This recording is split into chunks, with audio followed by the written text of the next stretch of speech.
Good morning students, how are you.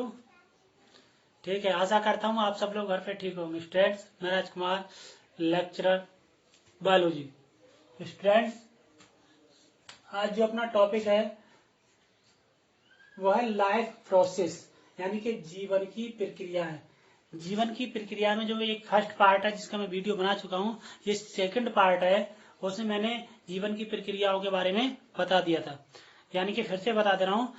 यानी कि जीवन में होने वाली जो प्रक्रियाएं हैं वो सब जीवन की प्रक्रियाएं कहलाती जो जीवन के लिए इम्पोर्टेंट हैं।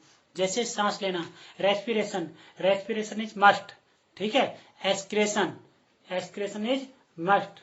ठीक है, पेड़ पौधे उनके लिए फोटोसिंथेसिस वो भी इम्पोर्टेंट है। ठीक है, तो ये ऐसी न्यूट्रिशन वगैरह बहुत सारी क्रियाएं हैं। इन क्रियाओं के द्वारा जीवन संभव होता है। अगर ये क्रियाएं होना बंद हो जाए तो एनिमल्स अपने आप ही क्या हो जाएगा, डैमेज हो जाएगा, नष्ट हो जाएगा या मर जाएगा। यानी कि तो जीवन की प्रक्रिया मतलब होगी वो समस्त प्रक्रियाएं जिनके द्वारा एनिमल्स सरवाइव करता है, वो सब जीवन की प्रक्रियाएं होती हैं, जिसमें न्यूट्रिशन वगैरह बहुत सारी क्रियाएं होती हैं। ठीक है, मेन रूप से पढ़ेंगे तो जैसे न्यूट्रिशन होता है, ठीक है, पोषण, ठीक है, उत्सर्जन, ठीक है, रिप्रोडक्शन, ठीक, ये सब जो क्रियाएं होती हैं ये सब जीवन की प्रक्रियाओं के बारे में होती हैं। ठीक है, तो न्यूट्रिशन वगैरह वो हमने पिछले वीडियो में पढ़ लिया था। अब जो हम पढ़ेंगे वो रिप्रोडक्शन के बारे में पढ़ेंगे। रिप्रोडक्शन मीन्स जनन।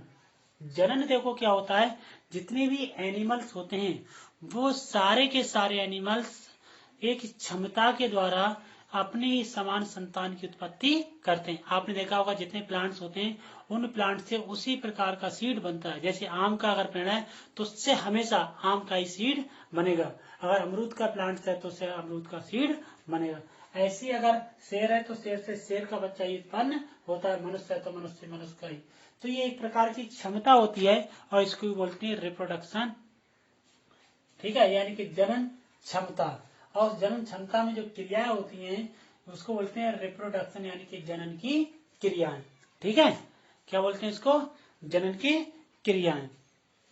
ठीक है, यानी कि प्रत्येक एनिमल अपनी जाति को बनाए रखने के लिए जनन की क्रिया करता है या रिप्रोडक्शन करता है। ऐसे ही पढ़ सकते हैं, जितने भी प्राणी होते हैं, एनिमल्स होते हैं, प्लांट्स होते हैं, वो क्या करते हैं, जनन की क्रिया के द्वारा अपनी जाति को क्या करते हैं या अपनी जाति का अस्तित्व बनाए रखते हैं। अगर जनन की क्रिया बंद हो जाए तो आप सोचिए देखो उसकी जो भावी पीढ़ी है वो खत्म हो जाएगी, यानी कि उसकी न्यू जनरेशन नहीं बन पाएगी।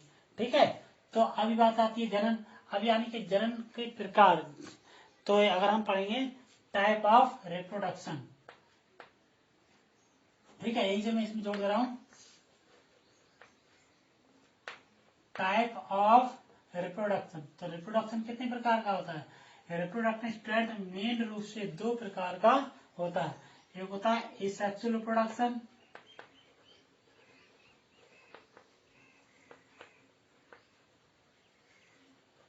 एसेक्सुअल रिप्रोडक्शन, और दूसरा होता है सेक्सुअल रिप्रोडक्शन।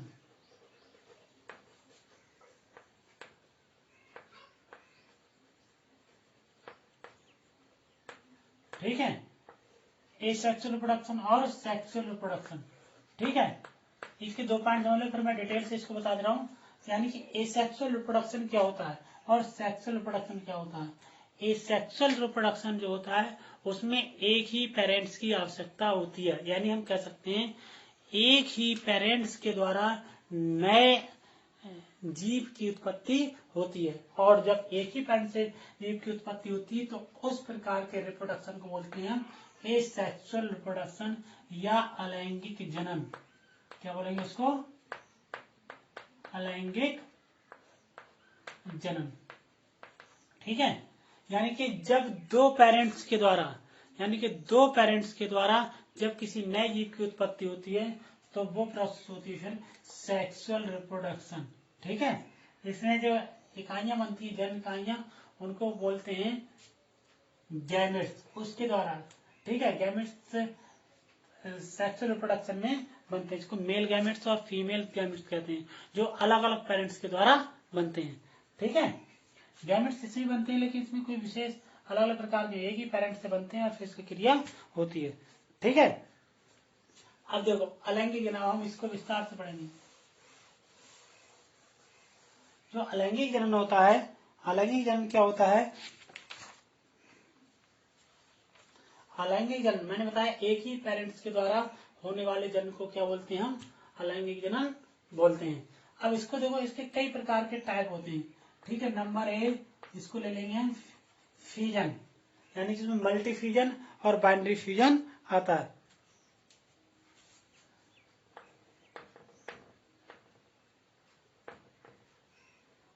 इसको बोलते हैं विखंडन। और ये दो टाइप का होता है, एक होता है बाइनरी फ्यूजन,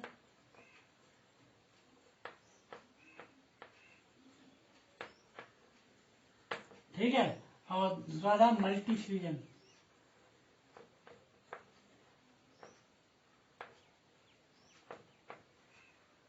ठीक है, अब फ्यूजन का मतलब क्या हुआ? देखो विखंडन, अर्थ समझ लो इसका। ये क्या हुआ? विखंडन। विखंडन का मतलब होता है किसी एनिमल्स के टुकड़े होना, विखंडन हो जाना, अलग अलग हो जाना, तो वो किस में काउंट होगा? विखंडन।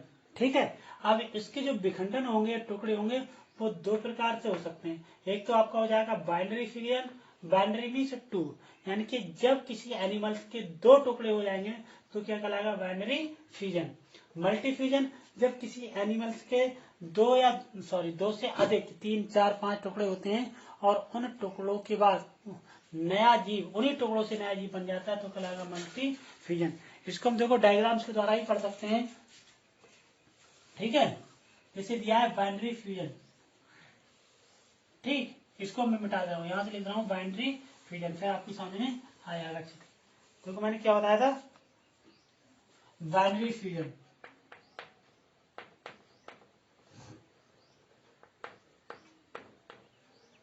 देखो बाइनरी फ्यूजन में क्या होगा? बाइनरी फ्यूजन मैंने पूछा था एक एनिमल से दो एनिमल्स का निर्माण होता है। स्टूडेंट्स, जैसे दैट सपोज ये हमारी स्ट्रक्चर किसकी हो गई? अमीबा। इसको हम क्या बोलेंगे? अमीबा की स्ट्रक्चर है। ठीक है, क्या है ये? अमीबा। इस अमीबा में क्या होता है? देखो इसका जो न्यूक्लियस, ये साइटोप्लाज्म हो गया, ये न्यूक्लियस में लिख रहा हूँ, ये क्या हो गया? न्यूक्लियस हो गया। ये क्या हो गया? साइटोप्लाज्म हो गया। ये क्या होगी? इसकी प्लाज्मा मेम्ब्रेन हो गई। ठीक है, स्ट्रक्चर हो गई। तो अब क्या होता है? जो केंद्रक होता है इसका, ये केंद्रक उसका डिवाइड होने लगता है। क्या होगा? डिवाइड होने लगता है। देखो इस तरीके से। स्टैंड में कलर चौक ले लूं तब मैं आपको बताने के लिए।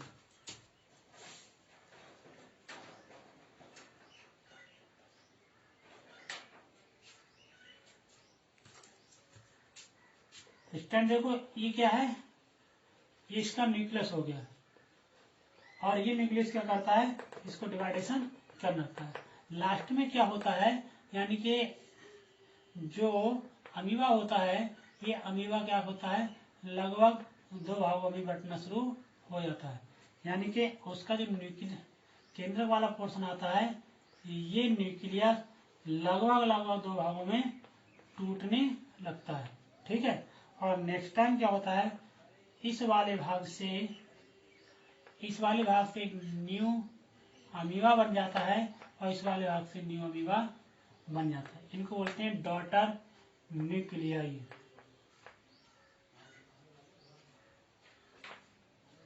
Daughter amoeba.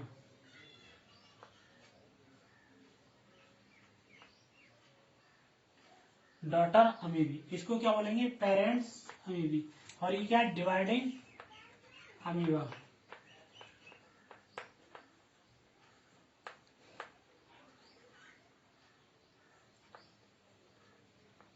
ठीक है, इसको ध्यान समझ लेना। देखो ये पेरेंट्स अमीबा हो गया।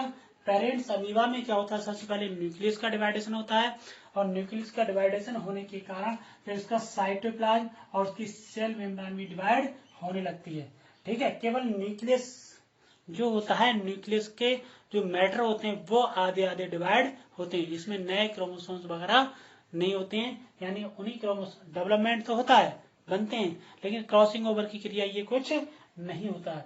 ठीक है, तो न्यूक्लियस का डिवाइडेशन हुआ, न्यूक्लियस डिवाइडेशन होने के कारण इसका न्यूक्लियस दो भागों में बट गया, और दो भागों से बटने के कारण इसकी प्लाज्मा मेम्ब्रेन भी अलग अलग बटने लगी।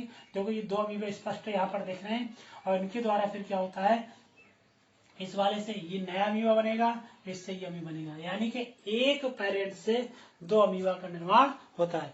ये जो प्रक्रिया कराती है, ये कराती है बाइनरी फ्यूजन। ठीक है, क्लियर हो गई। अब देखो दूसरा मैं स्टैंड मिटा दूं इसको, देखो थोड़ा सा हल्का सा लगेगा, लेकिन मैं यहीं पर बना दे रहा हूँ। अभी हम पढ़ेंगे मल्टी फ्यूजन, इसको थोड़ा सा अगर हल्का चित्र होता तो कोई दिक्कत नहीं होती। ठीक है, मैं इसी में देखो बता दे रहा हूँ, इसको मिटा दे रहा हूँ, इसको यहाँ पर लिख रहा हूँ मल्टी फ्यूजन, क्योंकि स्टैंड जगह कम है इसलिए थोड़ी प्रॉब्लम आ रही है। मल्टी फ्यूजन, मल्टी फ्यूजन में देखो क्या होता है, मल्टी फ्यूजन में क्या होता है, ऐसे एक चित्र ले लिया, किसका हो गया, ये अमीबा का चित्र हो गया, ये क्या हो गया, अमीबा। अमीबा में क्या होता है, फर्स्ट टाइम इसका जो साइटोप्लाज्म होता है, ये साइटोप्लाज्म टूट जाता है,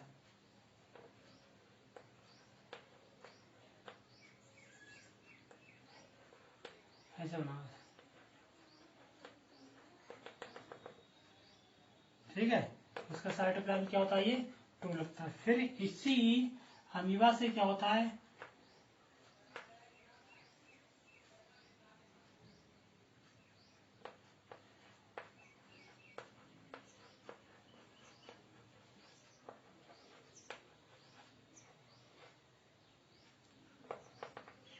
ये इसका साइटोप्लाज्म हो रहा है। ठीक है, और इसी न्यूक्लियस वाले पोर्शन से फिर क्या हो जाते हैं, यानी कि भित्ति टूट जाती है, और टूटने के बाद न्यू अमीबे बनते हैं, ये बहुत सारे अमीबे बन जाते हैं,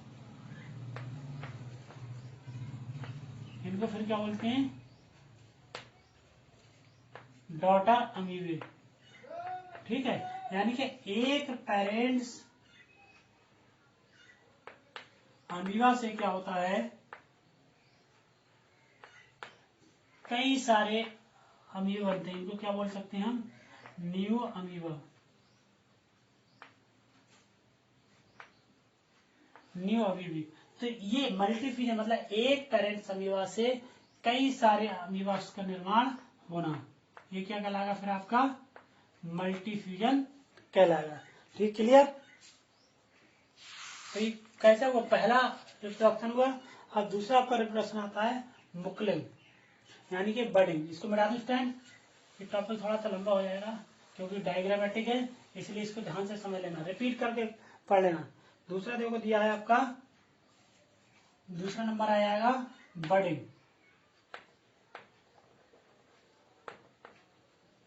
बडिंग में क्या होता है, यानी कि जब कोई एनिमल्स होता है उससे एक बर्ड निकलती है और बर्ड ग्रोथ करती है, ग्रोथ करने के बाद बर्ड अलग हो जाती है, तो उस तरीके से न्यू एनिमल्स बनता है, उसको बोलते हैं बडिंग प्रोसेस। जैसे मैं आपको देखो यहाँ पर एक चित्र बना के दिखा रहा हूँ,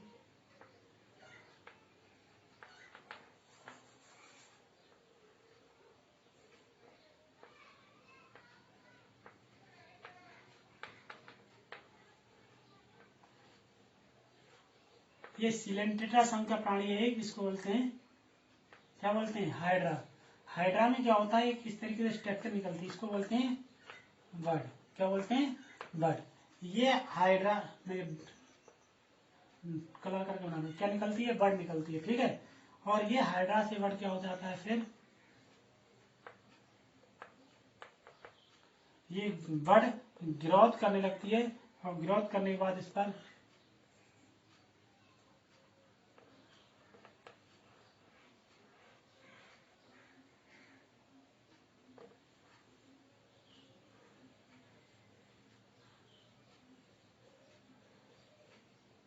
ठीक है, यहाँ से क्या होता है, ये ग्रोथ फिर यहाँ से कट हो जाती है, और कट होने के बाद ये जो छोटा सा अमीबा था ये डेवलपमेंट हो जाता है इस तरीके से।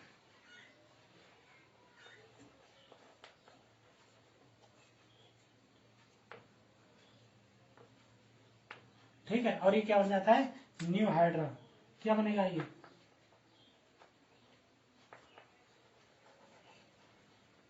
ठीक, ये प्रोसेस क्या कहलाती है, ये पेरेंट्स हाइड्रा हो गए। तो इस तरीके से प्रोसेस क्या कहलाएगी, बडिंग प्रोसेस। सुन लो समझ के, देखो एक पेरेंट्स हाइड्रा हो गया और इस पेरेंट्स हाइड्रा के बॉडी की किसी भी सतह से एक आउटग्रोथ निकलती है, उस आउटग्रोथ को बोलते हैं बड। क्या बोलेंगे, बड। इसीलिए इसका नाम रखा गया है बडिंग प्रोसेस, इसी से ये वर्ड बना है बडिंग प्रोसेस। तो बडिंग के द्वारा बड निकलेगी, बड धीरे धीरे ग्रोथ करेगी, ग्रोथ करने के बाद ये क्या होगी, पेरेंट सेल हो जाएगी और न्यू हाइड्रा बना देगी। इस प्रकार से ये क्या कहलाता है आपका बडिंग प्रोसेस। ठीक है, यानी कि बडिंग के द्वारा एसेक्सुअल रिप्रोडक्शन। ठीक है, इसी प्रकार से आता है एक फ्रेगमेंटेशन होता है, एक वेजिटेटिव रिप्रोडक्शन आता है। इसको मैं स्टूडेंट्स नेक्स्ट वीडियो बता दूंगा क्योंकि ये वीडियो लंबी हो रही है। ठीक है, थैंक यू स्टूडेंट्स।